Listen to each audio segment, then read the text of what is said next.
I had a guy who is now playing for Millersville University men's soccer. Mm-hmm. Very good track runner at Cedar Cliff, 49, 52nd, 400. They went to national states, but he missed a Saturday meet at Penn's for a big time club soccer showcase. And it was in the prime time for college coaches and recruiting. Like, he needed to get that exposure. Yes. So I couldn't be like, you're out, you're done, no more 4x4 for the rest of the season. I was just like, dude, you need that. He wasn't getting the looks that he wanted. So I was like, you got to go to the showcase. I think it's easier for me because I've been in those shoes. Mm-hmm. But just prioritizing the athlete over the moment, the win that day or the season, it's just like, I have a hard time looking at coaches that are holding that against them and being like, dude, what are you really here for? Are you just trying to save your job, or are you here to develop these kids? Just when I thought I was out, they pulled me back in. Please believe it or not, I'm still a cream of the crop. I was just until the age of 18 on the charts. Wasn't even dreaming this far. Believe who you are, the sun doesn't even know it's a star. Welcome back to Early Retirement. Today's episode is really cool for me, personally, because my guest is someone who was part of my very first high school coaching staff at Camp Hill.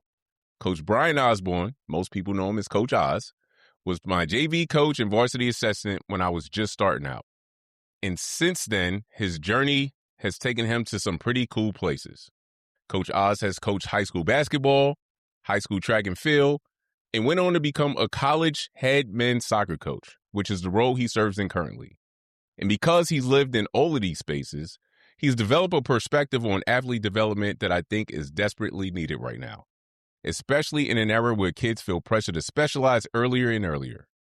Coach Oz has been a strong advocate for multi-sport high school athletes and the role they play in long-term success, durability, readiness for college athletics, and all of the above. This conversation isn't just for coaches, it's for parents, athletes, and anyone who's trying to navigate the noise and pressure of youth sports today. I'm excited to reconnect, reflect, and dig into what really matters when it comes to developing athletes the right way. Coach Oz, thanks for joining me, man. What's up, my guy? It's been a while. Listen, I know it has been a while. How's everything going? It's going, man. It's you just kind of, sometimes you have to sit back and just remember, like, where am I and how far I've come. And you mentioned about the Camp Hill days, man. Like, I got to give you all the credit in the world, dude. You started my journey and you gave me a shot when I was a young, naive coach trying to take off, and here I am. So much appreciation to you and everything you've done too. Awesome. I thank you for saying that. And let's start there. Speaking of the Camp Hill days, what was your coaching mindset then compared to now? Man, I think just overall, sometimes you have some situations that like don't align with where you're at with your life. And I think you have to appreciate all the blessings, even if the blessings don't surface right away, they might surface down the road. And I think where I'm at now has always been a goal of mine. But I have so much appreciation for my time with you, my time with Trinity basketball, Cedar Cliff soccer, track, Central Penn College soccer, and here I am. So I think if you look at my pie chart of my coaching career, like, there's slivers of everything. And I think I've evolved as a coach, evolved as a human being. And I think every job on that resume that I have has got me to this point. So a lot of appreciation. But I think now that I look back on those times, like, man, I've just come a long way, and I don't want to stop. Right. I'm always trying to learn and get better and develop. That's awesome. And you've mentioned you coach basketball, track and field. Now you're head men's soccer coach. How did that even unfold? Like, take us through how that even went. I mean, I have a love and I have a love for all three of those sports. But I think what catered to my resume and longevity wise was soccer, because I was a collegiate soccer player at the Division I level at Temple University and then Division III at Misericordia. But I mean, you know me, I love hoops and I love track and field. I did that in college as well. So my mentality from about 2012 to 2019 was just like, let's just get better. Let's learn from all sports and let's just combine them and then take off into soccer. I think eventually my goal was to be a collegiate head soccer coach. And yeah, I mean, there's part of like basketball there that kind of leaks over to track and field leaks over to soccer. To me, it's kind of just a whole diagram where the center is my college career, and I have some things I take from high school basketball and track and field, and all three of those sports are great because I did it in college. I mean, I did it in high school. So Yeah. soccer, my endurance from soccer leaked over to basketball, and I could run for days in sets and full court press, face to face, guarding full court press. And then that quickness and stamina leaked over to track, where I was a really good 200, 400 runner, and I have a really deep love for multi-sport athletes. You're talking about your time playing, but even as a coach, like, when did you realize that coaching the sport as opposed to just playing it, how did that change how you viewed development for athletes? I think it goes physically and mentally.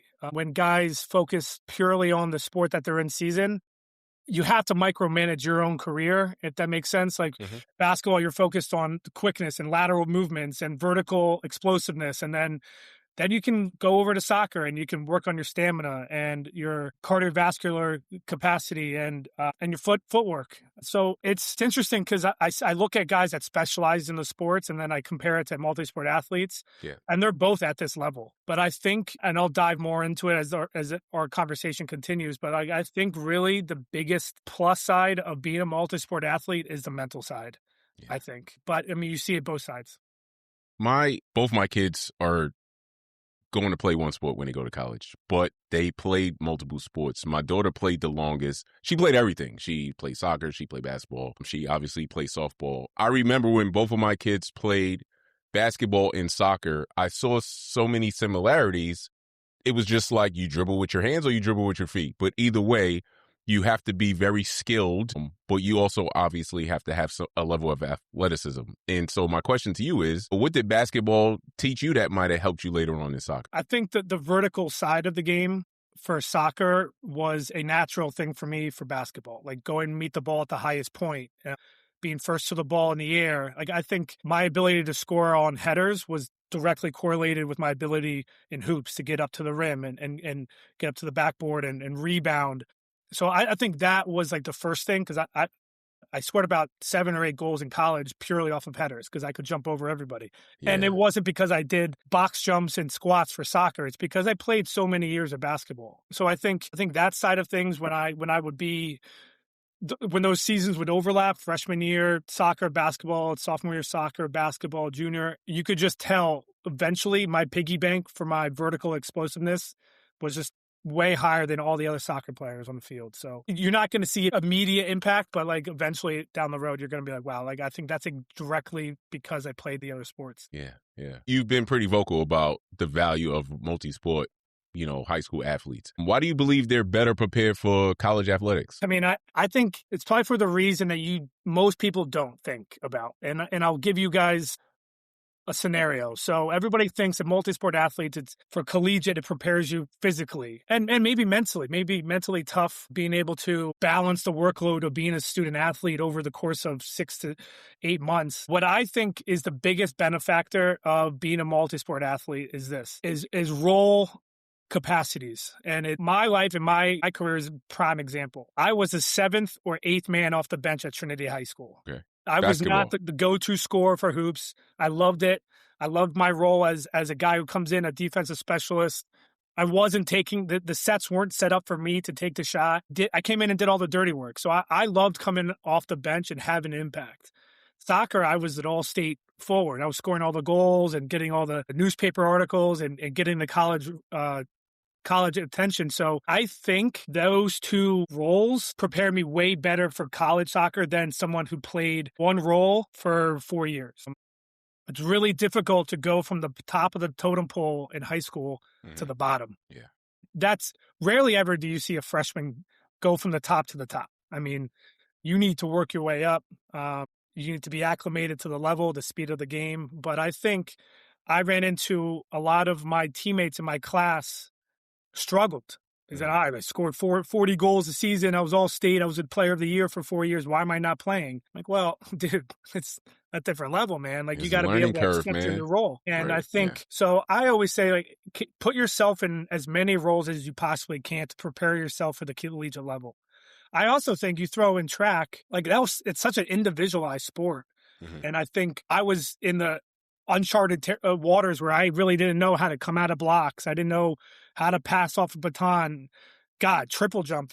That's so confusing to me. So learning a new skill set and being uncomfortable and being out of my comfort zone, that box was checked from track. So I think being the go-to guy in soccer, being the role-playing guy off the bench, the spark, and then the individualized side of track, that just made me an absolute dog in college. Like I came in and I wanted to prove myself, and I wasn't worried about getting playing time. I just handled my role and executed as best as I possibly could. So I think, man, I can't talk more about role capacities and trying to prepare yourself for the collegiate level just by that. And I think that's the biggest takeaway. That I'm fascinated by that because I only played basketball, but I grew up in New York City and that's all we had. So, but I'm mindful of the next level, like going from high school to college to play athletics, and it is really hard. And that's what I can explain. But as you were talking about all of the other things, the nuances of making that transition, you might not be the man. You might have to do other things. And the fact that multi-sport athletes get challenged in those ways, I think is amazing. And it was something I didn't consider, even though I do value multi-sport athletes. So I thank you for sharing that. I guess my next question is, what are parents and athletes getting wrong when they think early specialization is the only path? I think they're underestimating the impact of burnout and the unpredictability of it. You don't know when it's going to hit your athlete, but I think specializing is for a very small percentage of the crowd of student athletes. I think very few athletes are able to handle specializing year round. And I think for those that are struggling early in their careers, maybe high school, I think it is really good to come out of your comfort zone, direct your thought process in a whole nother capacity compared to what you're doing. And my ultimate goal was to play college soccer. And I love basketball, but I mean, I'm 5'11", Wayne. Like I did, come on. I get what you're saying. But I just knew, and my parents always believed in just trying everything. And then and by the time you're a senior, it should funnel into what you're meant to do. It might not be what you want to do, but what you're meant to do and what you're born to, what the God-given ability that you have. I think specializing, I think it's a small percentage that are able to handle it mentally. And sometimes it works and sometimes it doesn't. But one of my biggest pet peeves is seeing guys or any athlete just get burned out when they get to college, and they work so hard to get there, and they're doing things year round, and they get there and they're just like, I don't love it anymore. I'm like, man, just one season you take off and focus on something else. And Difference. Because if you ask my mom back in high school, if someone asked my mom, hey, what's Brian's favorite sport? He would always say it's a sport he's in. It's the season he's in. The season he's in. Like, he loves soccer. He loves basketball. He loves track. Yeah. So I think, man, if any parents come up to me and ask me like, hey, should we do soccer year round? I say absolutely not. Absolutely not. But commit to what you're doing in the season. So if you're in winter, don't play winter indoor soccer. You're committed to basketball. Like that role in basketball is going to help you out in soccer. Right. So make sure you're not halfway in on both, but whatever season you're in, you're fully invested. You're not thinking about something else. I want to take a second because, again, both my kids play multiple sports. My daughter played it up until her freshman year when she played soccer, softball, basketball. And the thing for her that kind of got her to picking was sometimes, because specialization is such the hot thing, when she would go to play the sport and be just as good, if not better, than the kids who were doing it year round, there was like a little bit of tension. And she was like, man, I don't need this. And so I would also say to the people, if they decide that they want to specialize, do not shun the people who want to, maximize their time, because I feel like my daughter would have played more sports longer if that wasn't a thing. Does that make sense? Dude, it makes complete sense. And unfortunately, we're both coaches. We're former coach. Yeah, I do want to side note, like, what a career you had. Incredible. I followed it the whole way. So yeah. But I think unfortunately we're in a society, in a world that, like, club soccer, AAU basketball, some of those coaches are in positions of power and they are very selfish. They want to win and they want people to be on that roster every day, all day, all year round. And unfortunately, you run into some coaches that are like, hey, you got to commit fully or I'm going to treat you different. They Right. might not say that like verbally, but You see the subconsciously you're actions. thinking, yeah, like this kid just showed he had soccer from 4 to 6. He comes to 7 to 8. Some coaches are thinking like this guy comes when he can, but like he obviously because Yeah. he loves both. It's just unfortunate that we do have college.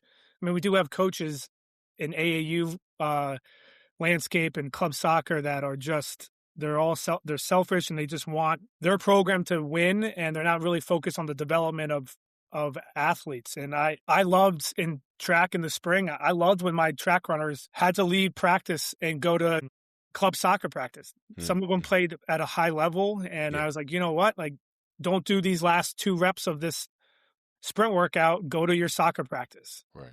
And I'm okay with that because you are developing. And so, yeah, it's tough, man. I think you gotta have coaches that have gone through it to really understand it. So Yes.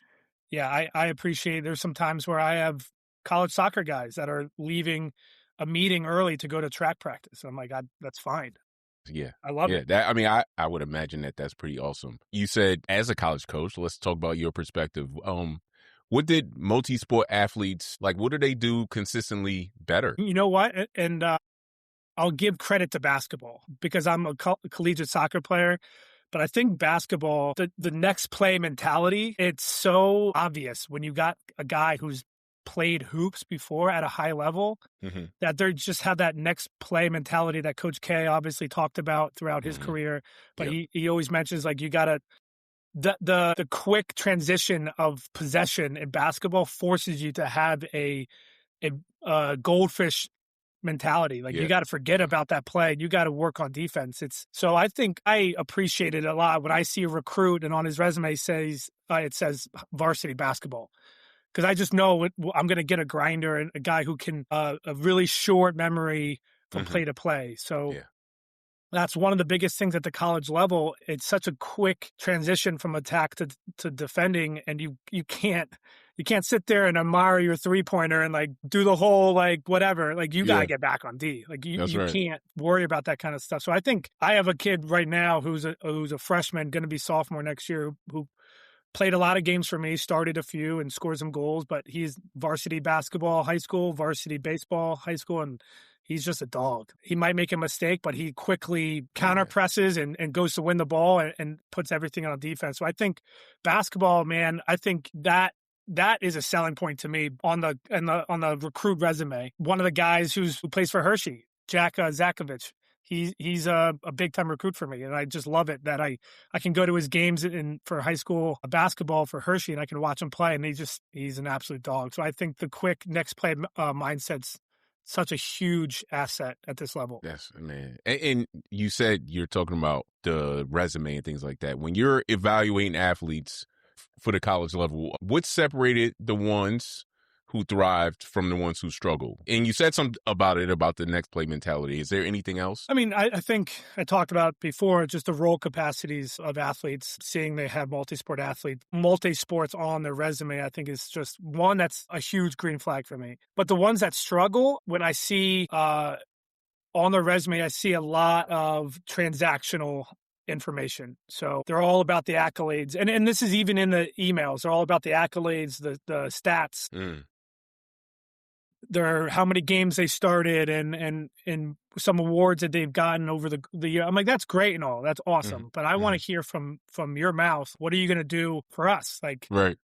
culturally. And I think that's because you're coming in, you're not going to get all those accolades. You're not going to get first team as a freshman. So what else are you going to give me? And I'm going to provide for you as well. So like I think when people are preparing for the college level, they need to understand that it's way more transformational than transactional. It's just, you got to get over yourself and dedicate yourself towards something bigger than yourself. And stats aren't going to tell me that ahead of time. I want to come watch you play and I want to see how invested you are in your teammates in any sport. So like when I go to basketball games, I want to see you, like, are you just there or are you like really invested in something that maybe isn't your pride and joy? I always say to players, like, I always judge someone on what they can do for people that can't do anything for them in return. So I'm always looking for that. That's a big green flag. You've said green flag a couple of times. And so I I want to go opposite. I knew What? you were going to do that. Yeah, I got to go red flag. Are there any red flags that you notice with athletes who specialize too early?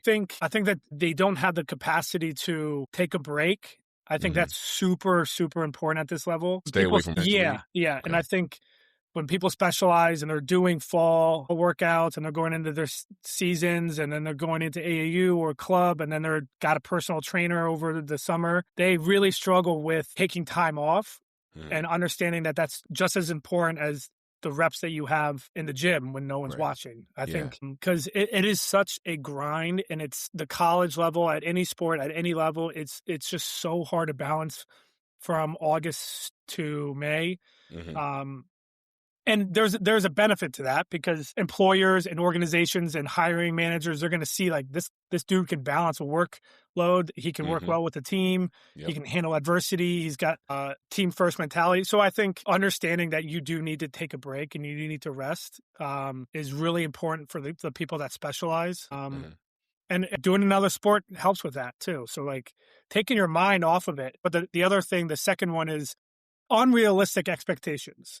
So they're always, and perfectionists, they're always, they want to be perfect all the time. And they don't handle mistakes as well as other people do. They think like, I got to get this right all the time. And it's really just, that's not the case. Like you're not going to get it perfect every time. It's about balancing and handling the mistakes or that transition to, all right, well, I just got to get better in the process driven instead of results driven. I think I got a kid now who he's a sophomore, super perfectionist. And because he's done it year round, soccer year round through high school. And this is the sport I love. And I didn't play for me at all. Wasn't at our level, but anytime in drills or training, he would make a mistake and he would be so hard on himself. I'm like, man, dude, no one else is as hard on you as you are. Like you are way more on yourself than anybody, me. So I think the perfectionist side of things from a guy who specializes in the sport, it's man, that's something that I really want to avoid in college because it's not going to be perfect every time. And I think specialization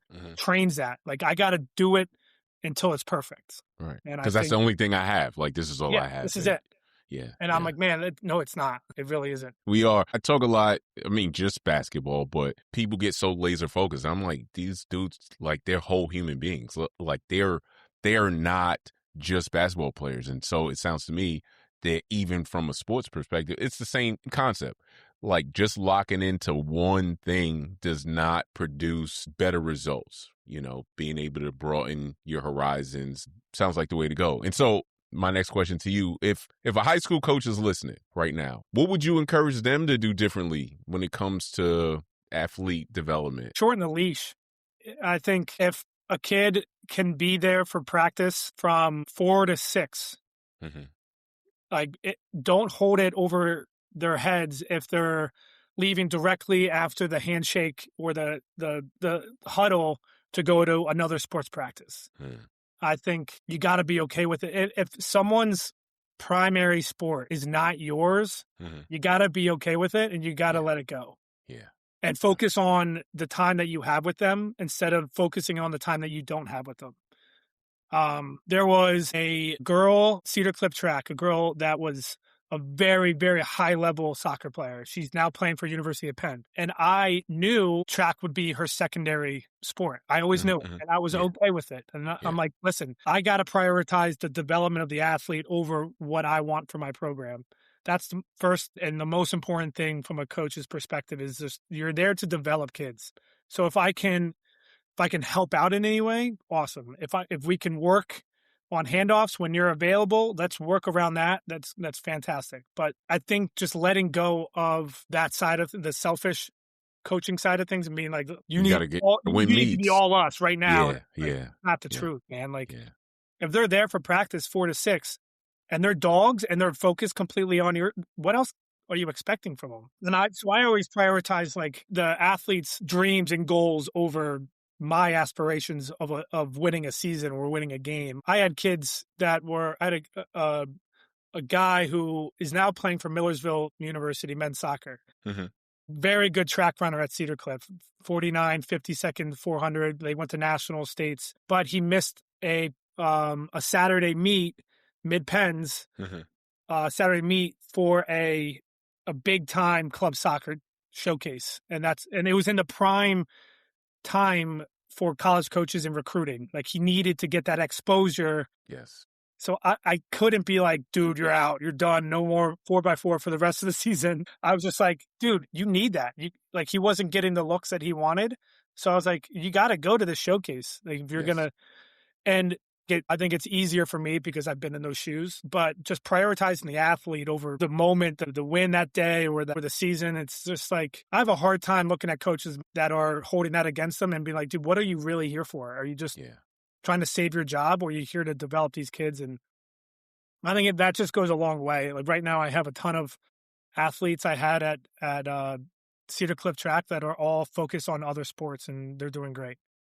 I have to jump in because, again, this is not even a multi-sport thing. This is just, I feel like in college it's different because, I think winning is more expected. At the high school level, player, person, whatever you want to call it, development is the most important thing. And if winning is more important than that at the high school level, I think that's crazy. And so I'm saying to you, or saying to whoever's listening, it's not even about being able to make sure that multi-sport athletes can take advantage of that great opportunity. But even as a basketball coach, my priority was always the development of the young man and the player that they wanted to become. And if we did that right, the wins will take care of itself.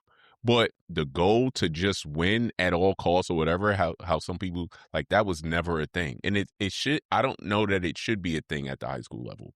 So I'm concurring with you in a little bit of a different way. Yeah, and I agree. And I think your early career is a prime example of it. At Camp Hill, it's such a small school, and everybody's a multi-sport athlete because of the low enrollment size. So you got guys that are doing a fall, winter, and spring season for 4 years. Yep. And if you were that coach that said you got to do basketball year round and or you're not going to play for me, I don't believe, and this is coming from a guy who's on the other side of the court from you that year, but I don't believe you had that success with that group if you had those guys specialize in hoops. We would have no team. Yeah. That's for sure. And we talked about this before we started recording, that was my introduction to coaching high school, is that we share, like, all of the coaches, like, that is just understood, because that is the benefit to the kids of being in this place like that, is I want to be able to play those sports. And it never occurred to me to be like, yeah, you have to just play basketball, because they'd be like, I bet I'm going to go find something else to do because I'm playing these other sports. I'm going to play baseball. I'm going to play football. I'm going to. Yeah. Championship game, man. You had the district championship. You had a stud quarterback. You had a stud baseball player. You had wide receivers all over and they were dogs. They were animals. And I think the competitiveness of that team. Yes.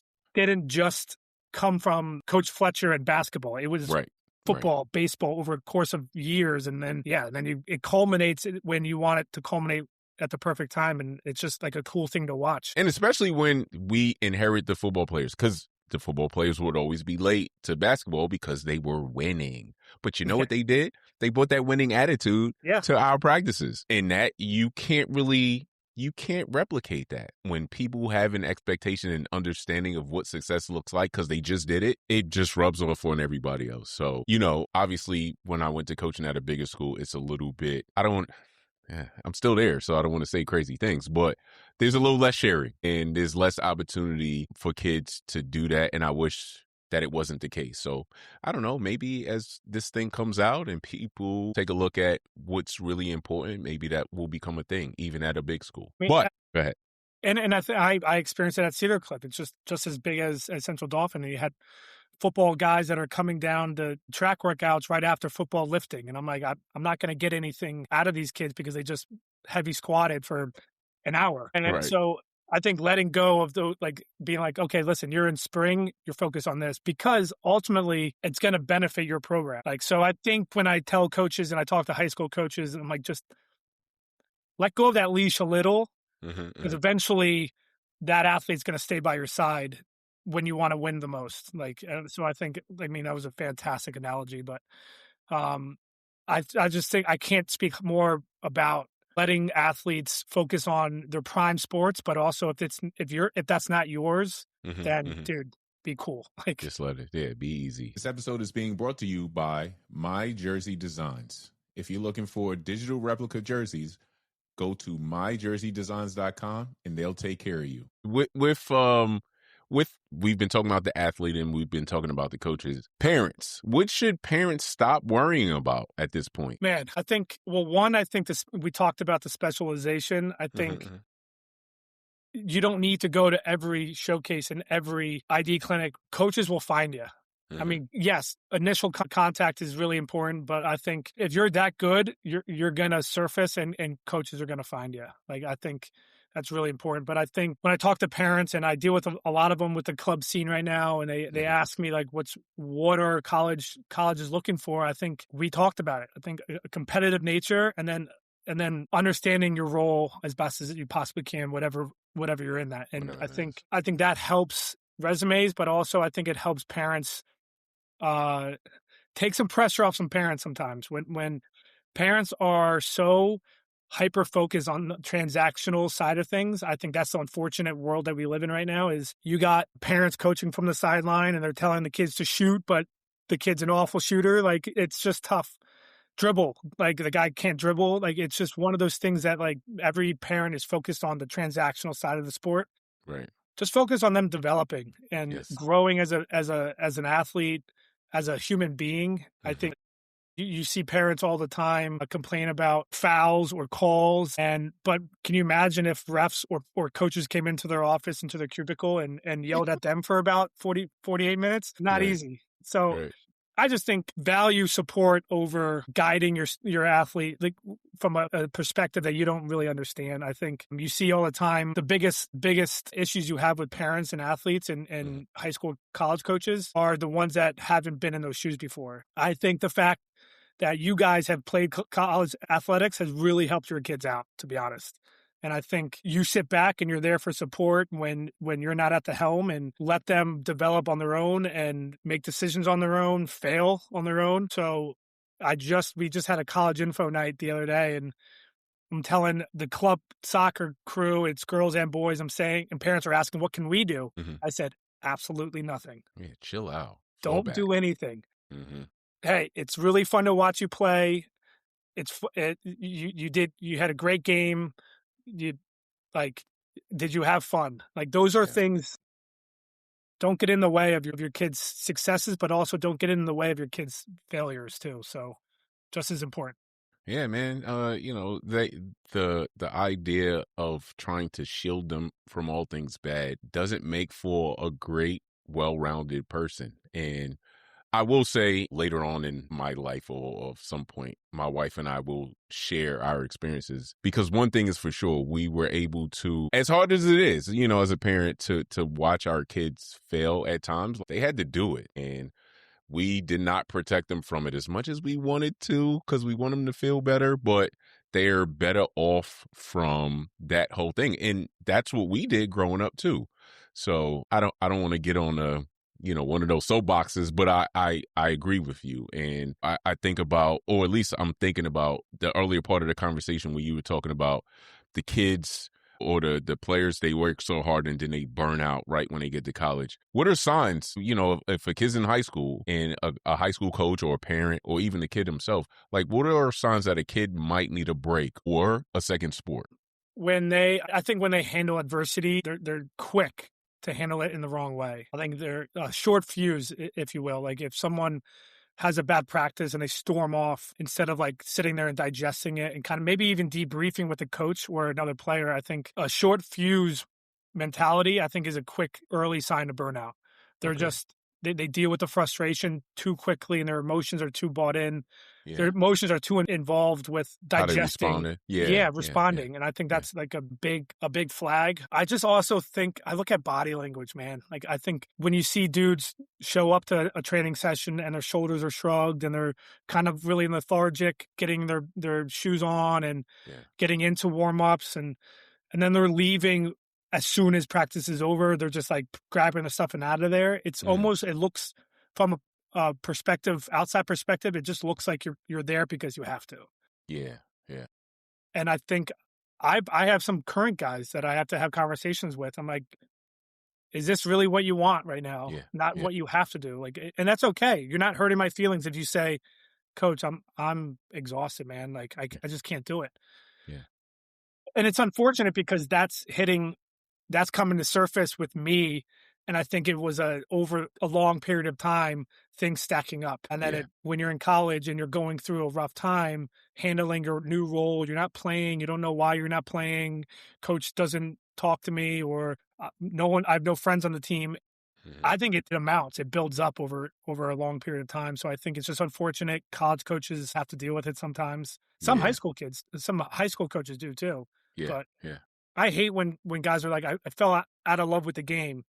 I'm like, dude, I just had you for a month. How? Yeah. You know what? And I got to jump in for a different reason, but the love thing, right? This, whatever the sport is, first of all, let me back it up when you say about having fun. Me and my wife always, when our kids are going out to compete, we're always like, have fun. Because it's a sport and it's supposed to be fun. No matter what, I want to get this offer. I want to get, that's totally cool. But like, if you're not having fun doing the thing that you're supposed to have fun doing, you're not going to get those other things.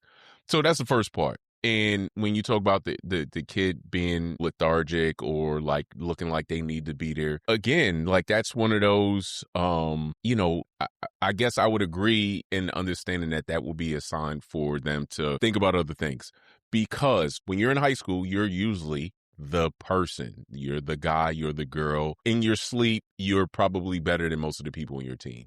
And then when you get to college, everybody is just as good as you. And if you can't pull from the kid in you of the fun of the thing, then I feel like this stuff starts to happen. And I know when I went to college, at first, actually, it wasn't that bad. But as I started to realize that my athleticism was not going to get me over every time, I'm like, man. So I had to reinvent myself. But fortunately, obviously, I'm still like basketball. I've always loved it. And so I just had to find a new way to love it, and I'm glad I did. And I hope that as we talk about the multi-sport athlete and everybody else that involved in this process, that doesn't get lost. Like, stay passionate, and nobody should be able to take that from you. I think that was the thing I wanted to say. Falling out of love, or like the coach, because I'm not playing, like the coach made me not love the sport, that should never happen. No, I completely agree. And I think sometimes when you balance a large roster or a lot of guys that are at the same level, it's really difficult for you to spread out your attention into everybody and making sure you're investing in everybody. But you mentioned it. You said the word joy, and I think that should be capitalized, bolded, and underlined. There's joy in working to get a new role that you want. There's joy in supporting your teammates when you're on the bench. Like, if you can see, I think it's so unfortunate, and this is going to make me sound so old, but this generation is focused. There's a big glass half empty mentality. Yeah. It's like, what don't I have right now? Like, yeah. And they're more focused on that instead of, dude, I'm on a college athletic program roster. I am playing one of the highest levels I can, and I'm doing it with guys that I love. They're my brothers. What's more important than that? And luckily, in my role, I'm able to find those before they get here and make sure that stands out when I watch them play prior. I see them have that joy. Like, one of my favorite things to do, and it maybe is diabolical, but I love going to high school games and not dressing in Marywood gear, maybe like even a mustache and glasses. Just be there. Yeah, and I just want like no one to know I'm there, and I don't tell the kid. And I want to see how they treat their coach that probably isn't as good as their club coach, or they treat their teammates that, like you said, they can probably in their sleep play better than they can. Yeah. If I see joy in those times and those moments, you got to keep her. Yeah, you got one for sure. And I think I've told a lot of high school athletes, man, that puts you on college coaches list. It also can cross you off. Can take you off. So I think true, genuine joy is so important to have throughout your career in high school, but also, man, in college, you got to love it. You got to love the grind. It's addicting. It really is. Yeah. I loved when this past season, we started out, I think we were 2-6-1. I loved it. I was like, dude, like, feed me more of adversity. I can't adversity. Okay. Yep, yeah, I loved it. Like, we got to get back to the drawing board. We got to work harder. We got to focus on areas that we didn't think we need to work on. And then we end up 9-9 and 5-2 in the conference, second seed in playoffs. And the Okay. guys are like, dude, this whole season was so much fun. I'm like, yeah, That's awesome. it's supposed That's to be awesome. fun, guys. Yeah. I So mean, yeah, enjoy it. all the time, actually. Who would have thought? I was on the phone with a college basketball coach yesterday, and he said the same. He said he was recruiting a kid, and same thing. Like, he snuck into the gym, didn't have his stuff on because he wanted to see. Like, somehow the kid was a sleeper, and he couldn't understand why he was a sleeper. So he went to check him out without them knowing, and he realized what it was like. There was some flags that he was able to see because of the fact that he wasn't putting on the show for the college coach. He was just doing what he does. And he's like, yeah, man, I'm glad I did that. So it's not diabolical at all. I think it's a good idea, to make sure you don't inherit a problem later, First come out when Yeah, that when you stuff don't happens. know, when you don't know who's watching. And that's where true character reveals itself. So for a high school athlete, if they're listening to this, what would you want them to hear? I think we've shared a lot, but is there anything else that you would want them to hear? I think we talked about how some kids are just so focused on the transactional side of things. Mm-hmm. My biggest message to high school athletes right now, especially when they're younger, around like the 8th, 9th, 10th grade, pour more of your effort into being a good person, because that's going to get you on a roster. It's also going to keep you on a roster. So people are so focused on getting to practice and then leaving and performing in the practice, but you don't understand how important it is to help a coach clean up their equipment after the training session. And then you want me to give you a reference for your college application. And I'm like, dude, like, this guy stayed afterwards. He helped me. He was the first one there. He helped me set up. He was like, so I think what this world we're missing is, again, the transactional side of sports. If we're just more focused on transforming each athlete into being a better human being, Mm-hmm. selfless, caring, showing empathy, forgiveness, patience, those attributes get you on a college roster, and they keep you on there. And then also eventually it gives you that experience that you want. You want a good college career. And how many guys are going pro? I mean, less than 1%. So it's like, you're getting there, get the most out of it. So I think we talked about the genuine joy and when you can see people in their true colors. That's what we're focused on. So if we're focused on that, you might as well invest in it. So as we wind this thing down, I like to, throw some quick hitters out there, and you respond to them however you want. But, just to keep it light. So you ready for this one? Favorite sport to coach and why? That's a trap question. I know. That's why I'm asking it first. I'm gonna go with Mary Beth Osborne's answer. It's the sport. It's the season that I'm in, and currently I'm always in a soccer season. All right. But Okay. I'll say this: I miss hoops. Like, I just miss the style of the game, like the next play, the sets too, the out of bounds, the underneath, like all those the chess matches that you get in with other coaches throughout the game. I love watching. I'm a site manager for the basketball game, home basketball game. So I'm sitting there, I'm just like, man, I'm salivating at the mouth. Watching games. Man, that's No, I super have cool, to say man. soccer. Yeah, of course. No. That's but I had to ask you. You are a 3-sport guy, so Yeah. I had to ask it. It's good.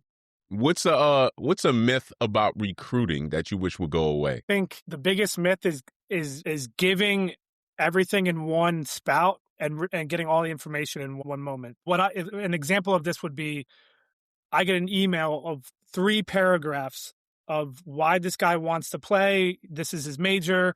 He's complimenting my program. He probably has never even seen a game. And it's all these things that he's throwing at me at once. Mm.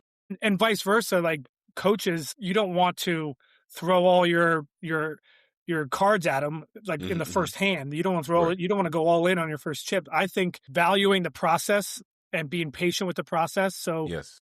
like, I want to, as a freshman and sophomore that emailed me, I just want to know where you're going to be and what showcase you're going to be at. And I want to watch Right. you play.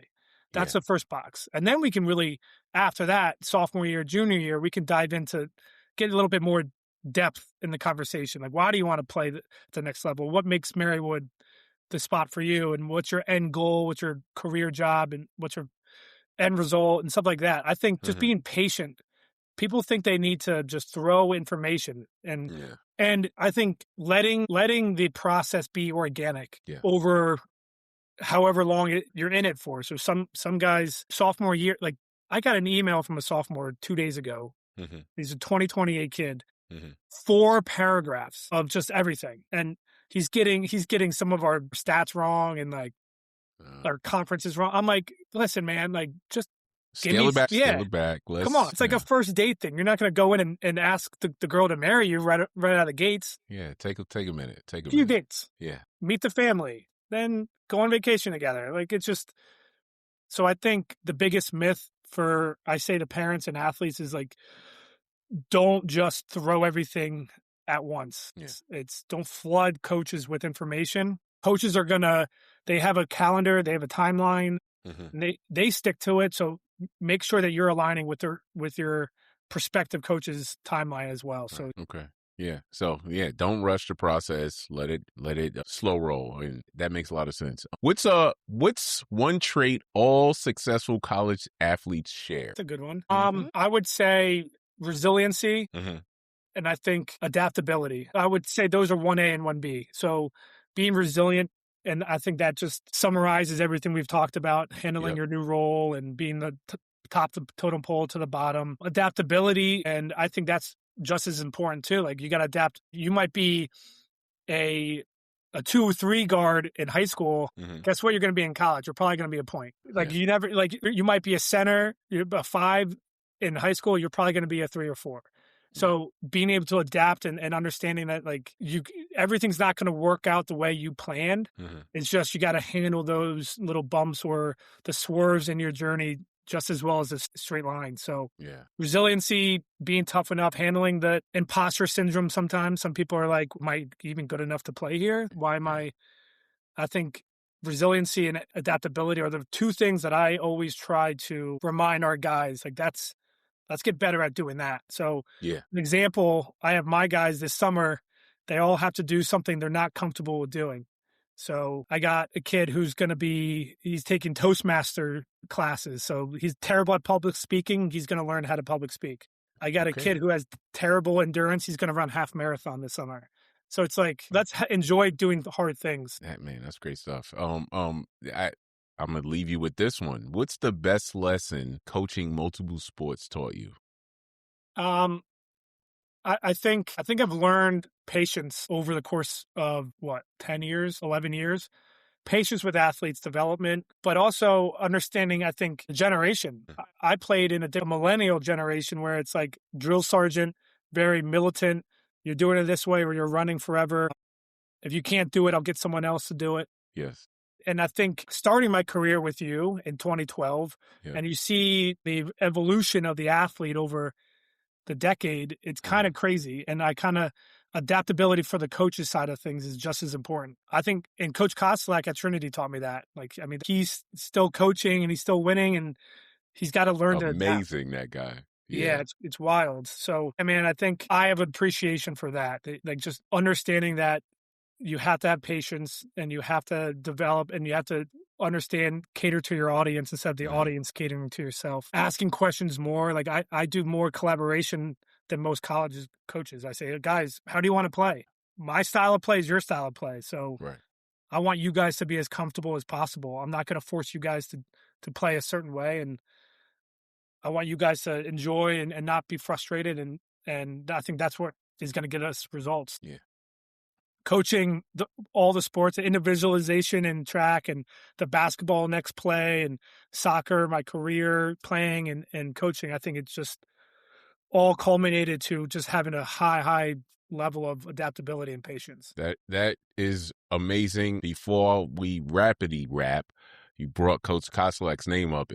I very much have respected just how he has gone about his business. Well, when you talk about adaptability, I don't even know how he still does it because I've done 10 years of high school basketball over the course of 14 because I took some time off. But there's some stuff that I'm like, man, like I don't want to deal with this anymore.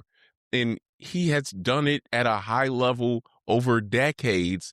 I'm like, man, that dude deserves every medal and trophy that he's earned, because just doing it for a short amount of time, I don't know that I could have done it. So kudos to him. Shout out to him. Game the other month, and I'm like, this is, I remember defense, motion, continuous sets, like all these. We work the ball around, we get the best possible shot. I went to the game, it's no defense, threes every time. Kids, man. There's Listen, buckets on buckets. I'm like, man, the game has wildly evolved, and it has that changed. guy is still on the bench. He's figured out how to do it. So kudos and shout out to him. And maybe one day I'll have a chance to get him on here. But this is all about wrapping up this thing. Coach Oz, I thank you so much for the perspective that you've shared, not only for the audience, but even for me, because there are some things that I hadn't even considered, but I very much appreciate the idea of resilience and adaptability for young student athletes. And hopefully when this is all said and done, there'll be more conversations being had with other coaches so that they can allow kids to maximize their opportunities in high school and be multi-sport athletes when they want to be. So if you've gotten this far, please hit the like button so that we know that you appreciated this episode. Also, please subscribe to our YouTube channel and to the platform that you are receiving this podcast. We very much appreciate it. So thank you very much. If there's anything you want to share before we go ahead. No, hey, dude, I love what you're doing, and I always appreciate coaches that pour back in and want to invest in just sharing their knowledge. And I love getting on here and shooting it up with you, man. It's been a while, but Great, yeah, man. This is great. keep it up. So thank you very much. And everyone out there, please spread the word and let your people know, whether it's a coach, a player, or just somebody trying to navigate this world. Let them know that they have an opportunity to watch this and learn some things. So thank you very much, and we will see you soon.